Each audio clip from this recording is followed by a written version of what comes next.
Selamat datang di channel Simar Imam. Sembari mendengarkan tinggalkan like dan komentarnya bosku. Jangan lupa pasang headset kalian. Siapkan kopi dan camilan. Lupakan pahitnya kehidupan. Mari kita dengarkan sambil rebahan. Kembalinya Sang Raja. Bab 397. Kata-kata Su Chen membuat mereka berdua tidak berani bertindak gegabah. Bai Bai Bao juga ragu-ragu di dalam hatinya. Dia sudah memberitahunya kekuatan aslinya, tapi tidak ada rasa takut di wajahnya. Ini sangat tidak normal. Ketua tim, jangan tertipu olehnya. Coba pikirkan, pemimpin kita dikenal sebagai seorang jenius yang tidak terlihat dalam 100 tahun di dunia seni bela diri. Seni, dan anak ini sangat berbudi luhur dan cakap, jadi kekuatannya tidak bisa lebih kuat dari milikmu. Kata-kata Dai Qing menenangkan pikiran Bai Bai Bao. Dia hanyalah seorang anak laki-laki berusia awal 20-an. Tidak peduli betapa berbakatnya dia hanyalah seorang ahli seni bela diri. Meskipun dia baru saja memasuki ranah Wuzong, kekuatannya beberapa kali lebih kuat darinya. Ingin berurusan dengannya. Mudah. Klik, klik, klik. Pada siang hari, Macan Tutul menggerakkan pergelangan tangannya dengan mata dingin. Wah, kamu pasti punya kekuatan untuk berani datang ke sini sendirian, tapi di hadapanku, semua tipuanmu sia-sia. Aku akan memberimu satu kesempatan terakhir untuk memberitahuku siapa dalang di balik ini. Dasar pembicara yang kurang ajar, izinkan saya memberitahu Anda, keyakinan organisasi kami adalah bahwa meskipun Anda meninggal, Anda tidak akan pernah memberikan informasi majikan Anda, dan saya tidak ingin berbicara dengan Anda. Saya akan menggunakan kepala Anda untuk membeli minuman. Pada siang hari, Macan Tutul memiliki berat lebih dari 200 kg, tetapi ia sangat cepat dan sangat lincah. Bersiaplah untuk mati. Sampah bodoh. Ketika Macan Tutul bergegas di siang hari, Su Chen juga bergerak.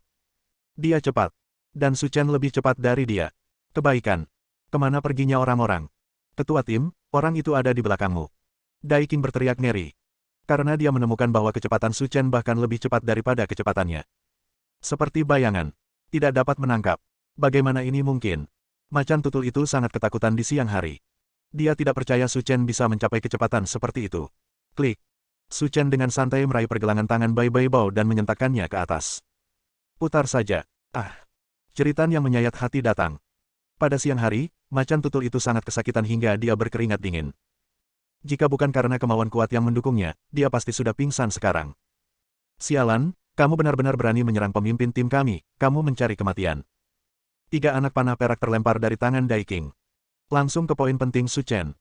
Tapi hal semacam ini seperti mainan bagi Su Chen, dan tidak mungkin menyakitinya. Ledakan, ledakan, ledakan. Menghadapi 3 anak panah, 3 gas hitam keluar dari tangan Su Chen, dan keduanya bertabrakan. Dalam sekejap, suara jalinan logam terdengar, dan 3 belati Dai Qing terlempar oleh energi hitam. Namun lintasan ketiga energi hitam tidak terpengaruh sama sekali. Jeritan datang lagi, Dai Qing tidak bisa menghindarinya, dan energi hitam langsung menusuk jantungnya. Melihat lubang darah yang meledak di dadanya, mata Dai Qing membelalak. Dia tidak bisa membayangkannya. Dia benar-benar mati di tangannya dengan cara ini. Melihat tubuh Dai Qing, jantung Bai Bao berdebar kencang. Baru pada saat itulah dia menyadari betapa kuatnya pria di depannya. Dia dan aku sama sekali tidak berada pada level yang sama.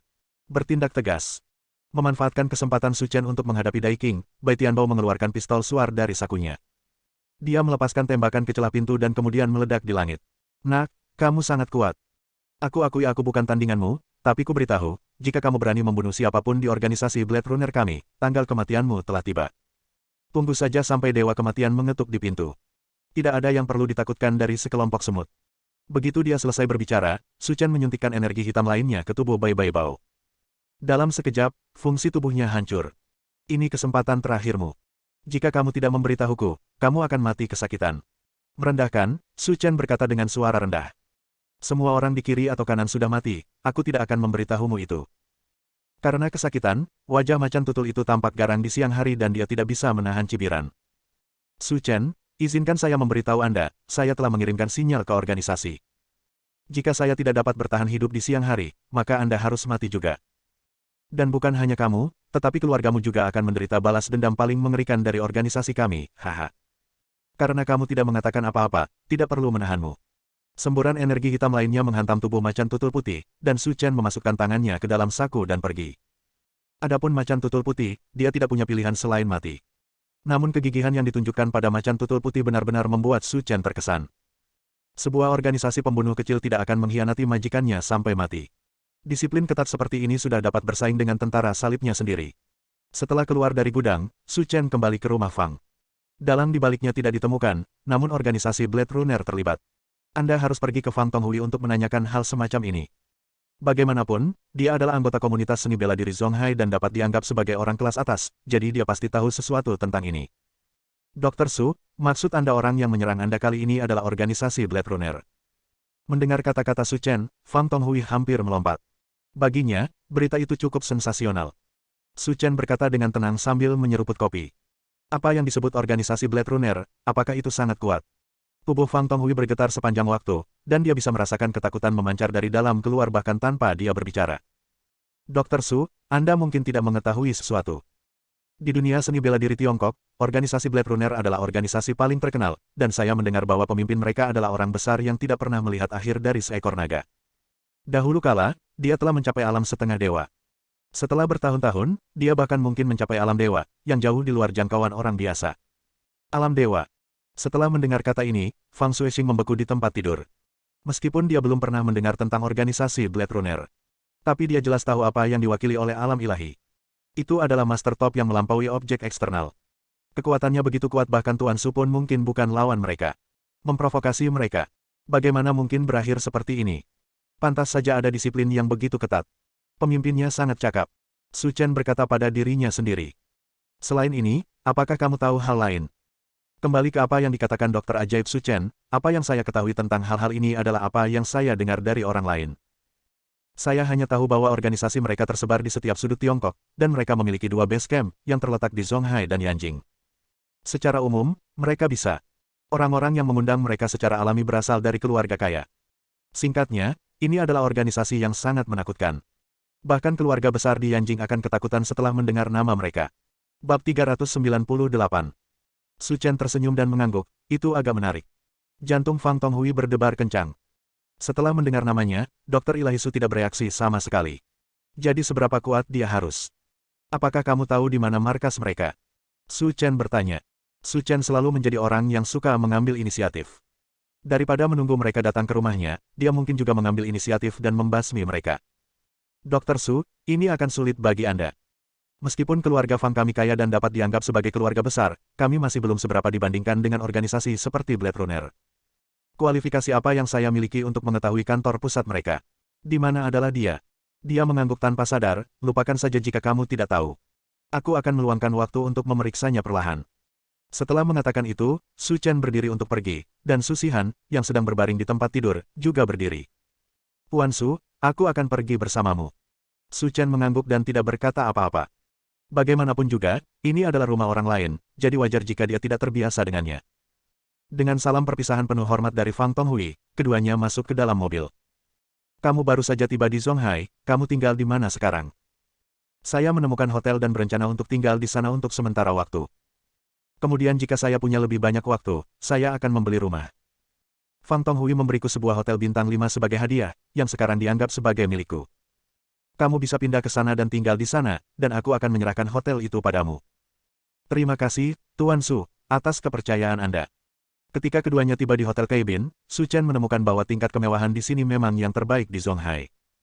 Pada saat itu, Fang Xuexing berkata bahwa ini adalah hotel bintang 5 terbaik di Zonghai, dan sepertinya dia benar.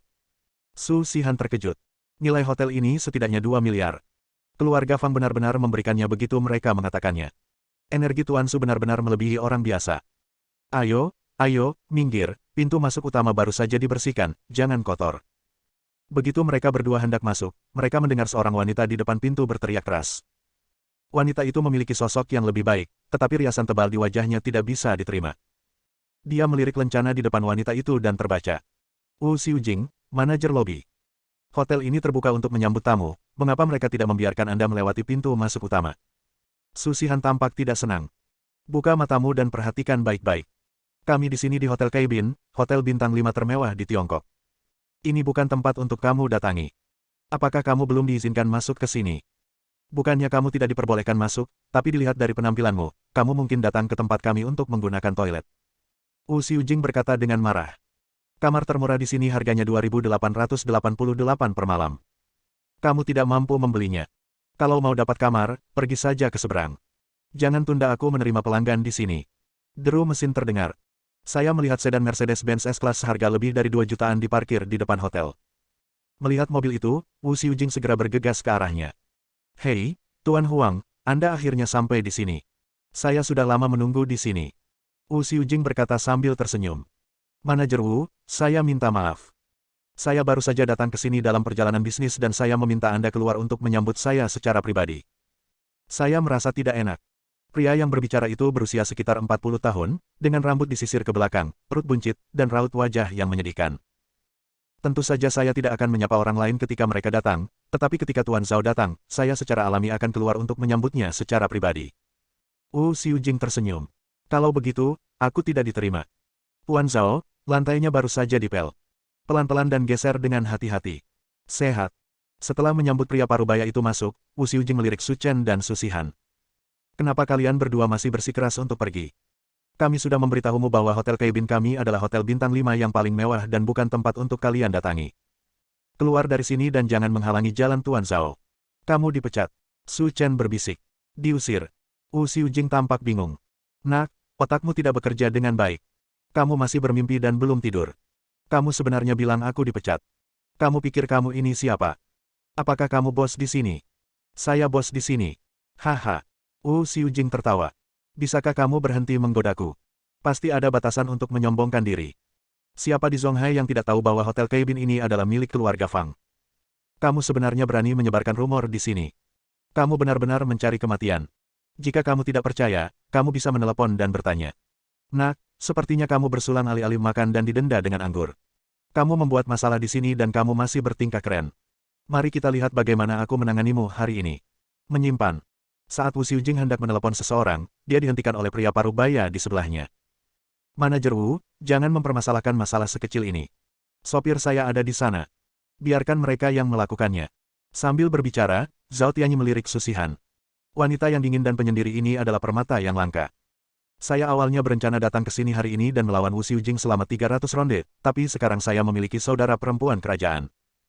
Selama kita berurusan dengan anak di depan kita ini, kita akan memiliki kesempatan untuk mendapatkan penerbangan ganda malam ini.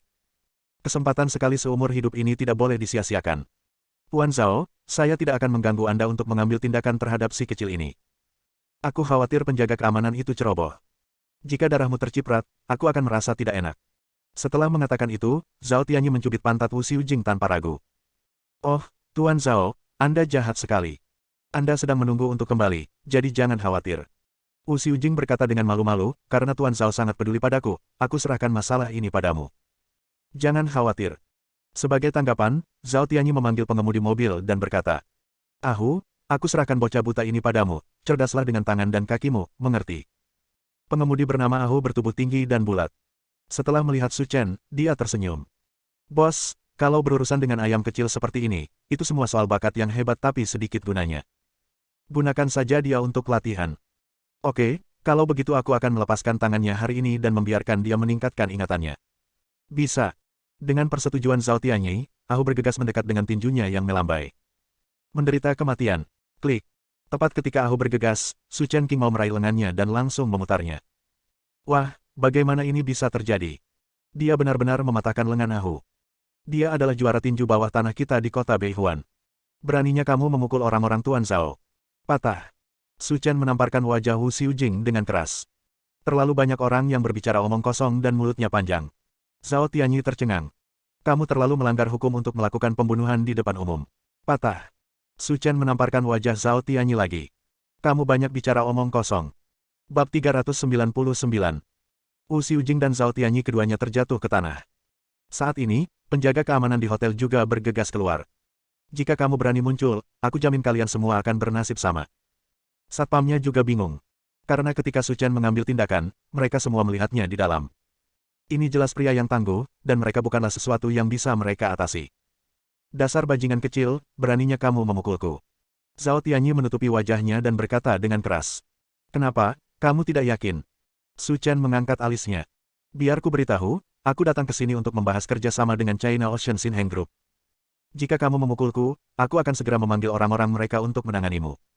Aku selalu bersamamu. Puan Su, mereka hanyalah sekelompok orang buta. Marah kepada mereka pasti akan menurunkan status Anda. Ayo pergi, aku akan mengurus sisanya untukmu dulu. Terima kasih, Tuan Su. Setelah mengatakan itu, Su Chen menelepon Fang Tonghui. Akan lebih baik baginya untuk menangani masalah seperti ini secara pribadi. Dapatkan kamar presidensial. Melihat Su Chen dengan ekspresi dingin di wajahnya, petugas meja depan tidak berani menghentikannya dan dengan cepat mengangguk setuju. Orang seperti itu bukanlah sesuatu yang bisa membuat mereka tersinggung. Sekitar 20 menit kemudian, Su Shihan sudah menetap dan Su Chen hendak pergi. Tapi sebelum dia bisa keluar, pintunya didobrak hingga terbuka. Tuan Muda Liu, itu anak itu. Ketika saya tiba di wilayah keluarga Liu, dia memukuli saya. Sebagai mitra keluarga Liu, ini adalah tamparan di wajah keluarga Liu. Benar, Tuan Liu, masalah ini tidak boleh ditoleransi, jika tidak maka akan berdampak pada reputasi grup Xin Heng. Melihat pemuda itu masuk, Su Chen tersenyum. Zhong Hai ini masih terlalu kecil, dan saya benar-benar bertemu Liu Chengyi di sini. Melihat Su Chen, Liu Chengyi yang sebelumnya masih agresif, segera memadamkan apinya. Apa yang sedang dilakukan kedua bajingan ini? Beraninya mereka menyinggung Tuan Su. Itu adalah orang kuat yang bisa membunuh master setengah dewa dengan satu pukulan. Benar-benar membiarkan dirimu menghadapinya. Tuan Muda Liu, saya tahu Anda memiliki temperamen yang buruk. Jika Anda memukul seseorang, Anda akan melihat darah. Saya akan mundur dulu untuk menyelamatkan Anda dari ketidakmampuan menggunakannya. Melumpuhkanmu. Telepon lewat. Liu Chengyi menendang perut Zhao Tianyi dengan kuat dengan tendangan terbang. Tendang dia keluar dari pintu. Jika kamu menyinggung Tuan Su, aku akan mengusirmu sekarang. Zhao Tianyi dan Wu Xiujing sama-sama tercengang. Apa yang sedang terjadi? Ini bukan cara naskahnya ditulis. Liu Chengyi seharusnya mengusir anak itu. Seseorang datang. Menguasai. Lemparkan dua benda buta ini ke sungai untuk memberi makan ikan. Tuan Liu, Anda tidak dapat melakukan apapun terhadap saya. Saya adalah karyawan Hotel Kaibin dan anggota keluarga Fang. Jangan terlalu membebani dirimu sendiri, kamu hanya pekerja paruh waktu, dan kamu benar-benar memperlakukan dirimu sendiri seperti hidangan. Apa yang terjadi? Kamu sangat marah. Fang Tonghui berjalan dengan dukungan dari Fang Xuexing. Melihat Fang Tonghui dan Fang Xuexing datang, Wu Xiujing bergegas mendekat seolah-olah dia telah melihat penyelamatnya. Ketua, manajer umum, Tuan Liu ingin melemparkan saya ke sungai untuk memberi makan ikan, Anda harus mengambil keputusan untuk saya. Xuexing, Tuan Su ada di kamar, dan keduanya tidak menghormati Tuan Su. Membuang mereka ke sungai untuk memberi makan ikan sudah dianggap pelanggaran kecil. Apakah ada hal seperti itu? Fang Xuexing bertanya. Tentu saja, Tuan Su ada di dalam kamar, Anda bisa bertanya pada diri sendiri. Tidak perlu bertanya, begitulah adanya, kamu bisa mengatasinya sendiri. Wu Xiujing tercengang dan pikirannya menjadi kosong. Dia telah menyinggung perasaan sebesar itu secara tidak sengaja. Brengsek. Setelah keluar dari hotel, Su Chen kembali ke rumah. Begitu dia membuka pintu, dia melihat Lin Ruohan merosot di sofa dengan kelelahan. Saudara Chen. Lin Ruohan berkata dengan lemah. Ada apa? Saya pergi ke kantor pusat hari ini dan berjalan-jalan. Ada banyak urusan. Sepertinya saya harus membiasakan diri untuk sementara waktu. Santai saja. Su Chen menghibur. Duduk mengangkangi kaki Su Chen, Lin Ruohan berkata dengan genit.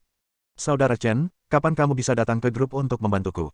Aku akan membiarkanmu menjadi ketua dan aku akan menjadi sekretarismu. Dengan kemampuanmu, bukankah tidak adil menjadi sekretaris? Tergantung kamu ingin menjadi sekretaris untuk siapa. Tentu saja aku ingin memberikannya padamu. Su Chen sudah lama melihat trik Lin Ruohan. Dengan kemampuannya, Lin Group belaka masih bisa berkeliling, itu hanya kemalasan. Mari kita bicarakan nanti. Aku akan mengambil liburan panjang jika aku punya waktu. Lalu aku akan pergi ke Lin Group. Saudara Chen, ini yang kamu katakan, jangan ditarik kembali. Kapan aku berbohong padamu? Menepuk pantat Lin Ruohan, Su Chen berkata. Ini sudah larut, mandi dan tidur. Saya tahu, Saudara Chen. Keesokan paginya, ketika Su Chen bergegas ke kelas, ada seruan seru di kelas. Ya Tuhan, bintang pria baru di sekolah itu sebenarnya dari Departemen Keuangan kita. Aku ingin mengajaknya makan malam-malam ini. Kamu berasal dari pedesaan, kan? Makan adalah hal yang klise, sekarang yang terpenting adalah melakukannya dengan benar dalam satu langkah. Bagaimana cara melakukannya dengan benar dalam satu langkah? Tentu saja aku memintanya untuk memesan kamar.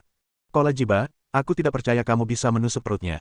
Benda sialan ini, bisakah menjadi sedikit lebih kotor? Melihat gadis-gadis di bawah berbicara tentang satu sama lain, Su Rou tampak terkejut. Dia juga tidak menyangka siswa masa kini akan begitu gila. Tapi sekali lagi, Su Chen memang cukup tampan. Oh tidak, kamu benar-benar mencuri perhatianku. Aku, Huang Pingcuan, cepat atau lambat akan membalasnya. Kata Huang Pingcuan dengan mata menyipit. Oke, karena semuanya sudah ada di sini, aku ingin memberitahumu sesuatu dulu. Su Rou berkata sambil tersenyum. Mulai sekarang, kehidupan kampus setiap orang akan dimulai, namun masih ada satu tugas, yaitu mempertahankan pelatihan militer selama 7 hari. Sekarang semua orang pergi untuk mendapatkan barang-barang yang diperlukan untuk pelatihan militer dan berkumpul di taman bermain. Setelah mendengar bahwa pelatihan militer diperlukan, kelas dipenuhi dengan keluhan. Tapi tidak mungkin, ini aturannya, semua orang harus mematuhinya. Namun, Su Chen sedang tidak berminat untuk berpartisipasi dan akan mengambil liburan panjang. Lagi pula, ketika saya datang ke sini untuk melapor kemarin, saya sudah mengirimkan foto kejadian itu kepada ibu saya, jadi tidak mungkin dia bertanya lagi. Tepat setelah keluar dari gedung pengajaran, Su Chen merasakan ada yang tidak beres. Karena ada jejak fluktuasi energi aneh yang datang dari gunung belakang sekolah. Meski sangat lemah, tapi itu benar-benar ada. Memikirkan hal ini, Su Chen merasa curiga. Oke, bagaimana hal seperti ini bisa terjadi? Ini kampus universitas, hal seperti ini sangat tidak normal. Bab 400. Setelah keluar dari gedung pengajaran, Su Chen tidak langsung pergi. Sebaliknya, dia berjalan menuju bukit di belakang sekolah. Di belakang Universitas Zonghai, terdapat perbukitan pertanian dan hutan. Ini adalah tempat uji coba pertanian dan kehutanan, jadi kawasan ini menakutkan. Di tempat pengujian itu, ada aliran sungai yang digali secara artifisial. Ketika Su Chen berjalan mendekat, dia menemukan seorang lelaki tua bertopi jerami sedang duduk di sana. Saya sedang duduk di sana memancing dengan santai. Su Musha. Su Chen terkejut saat melihat lelaki tua itu. Saya tidak menyangka karakter seperti itu ada di Universitas Zonghai. Hei, teman sekelas ini, apakah kamu di sini untuk melihat pemandangan? Melihat Su Chen, lelaki tua bertopi jerami itu berkata sambil tersenyum. Su Chen memutar matanya. Tidak ada keraguan bahwa lelaki tua di depannya adalah seorang seniman bela diri. Fluktuasi psikis ditemukan di sini, jadi mari kita lihat apa yang terjadi. Ekspresi lelaki tua itu terkejut, dan dia menatap Su Chen dengan mata membara. Tidak mudah menemukan pria di depan Anda. Dia dapat menemukan sesuatu yang aneh di sini, setidaknya sampai tingkat Wuzong. Dan bagaimana dia melakukannya di usia yang begitu muda? Melihat Su Chen dengan hati-hati, lelaki tua itu menyadari bahwa dia sama sekali tidak bisa melihat menembus pria di depannya. Seperti pusaran air besar, tanpa dasar. Karena kamu sudah menyadarinya, aku akan mengajakmu ke sana untuk melihatnya. Ini bukan masalah besar. Kemudian keduanya sampai di sebuah rumah kayu di belakang, dan tidak jauh dari rumah kayu tersebut terdapat sebuah bangunan berlantai 2. Masuk hari ini. Orang tua itu menunjuk ke lapangan uji di depan dan berkata, ini semua adalah tumbuhan yang berharga. Mereka masih dalam tahap pertumbuhan. Saat tumbuh, satu tanaman saja bisa berharga lebih dari 100.000 yuan. Hei, sepertinya kamu sudah bertemu dengan seorang ahli.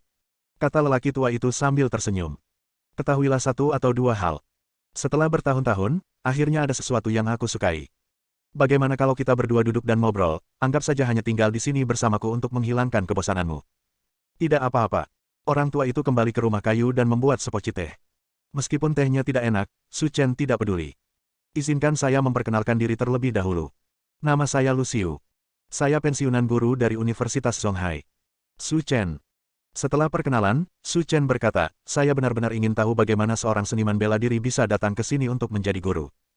Luciu tersenyum dan berkata, ceritanya panjang. Alasan utamanya adalah saya terluka parah tahun itu.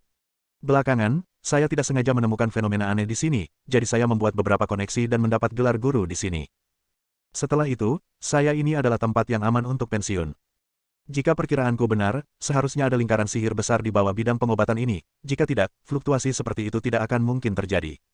Ekspresi Luciu terkejut. Dia menyadari bahwa dia masih meremehkan pemuda bernama Su Chen ini. Dia tahu, dia mengerti lebih dari yang dia bayangkan. Memang, apakah kamu tahu dari mana asal lingkaran sihir ini? Su Chen bertanya. Su Chen sedikit penasaran. Dilihat dari situasi saat ini, area lingkaran sihir ini setidaknya berdiameter 100 meter. Ini bukanlah sesuatu yang bisa dilakukan oleh orang biasa. Adik, di usiamu saat ini, mengetahui terlalu banyak bukanlah hal yang baik. Luciu berkata sambil minum teh. Jika kamu tidak menginginkannya lagi, aku dapat membantumu menghancurkan bidang pengobatan. Pembentukan bidang pengobatan ini semuanya didorong oleh formasi di bawah. Apakah kamu pikir kamu bisa menghancurkannya sendiri? Luciu berkata sambil tersenyum. Anak muda, jangan terlalu meremehkan dirimu sendiri. Dia dengan lembut meletakkan tangannya di tanah, dan aliran udara hitam dan putih seperti seekor naga, berenang melalui seluruh bidang pengobatan. Dalam sekejap, tanah berguncang sedikit, dan fluktuasi energi di udara mulai menjadi kacau. Formasi ini diambang kehancuran. Hei, leluhur kecilku, hentikan, jika ini terus berlanjut, formasi dan bidang pengobatan ini akan hancur.